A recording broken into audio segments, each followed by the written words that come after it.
you can have different styles as a boss. You can be rigorous, which we recommend. Rigorous means you have high standards.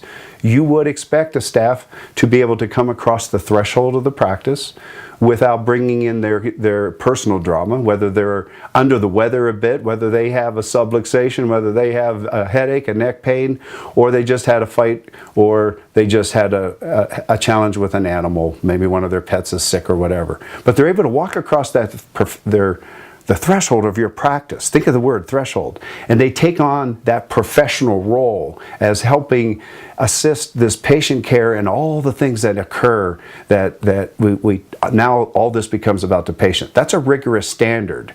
But you can't have a rigorous standard if you're coming in worried about the day, dumping your things on your staff or dumping your real dramas on your first 3 patients because you have had a bad morning.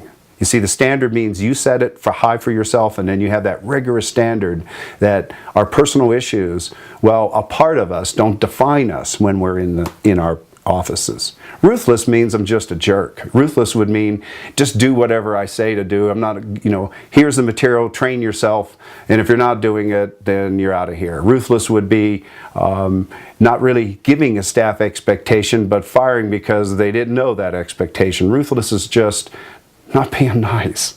So we're saying rigorous is very solid. Sometimes it feels a little cold, but it's very important that someone sets us up. And as we're talking, I'm letting you know that the way you treat your staff, the way you lead your staff is the way you're leading your patients. You are, as part of the clinician, in a authority role as a boss. You can be rigorous with those standards. In other words, hey, if you miss appointments, I can't help you. You can be ruthless, which means if you miss another appointment, I'm going to make you watch 4 videos. Or in old school practices, they charge the patient for missed appointments. A great way to build goodwill in the community. Not. And then the retiring kind of boss, which is, everything's fine. It's that loose abdication of authority and just sort of go with the flow and say she's a good person or he's a good person. So the boss's style is important.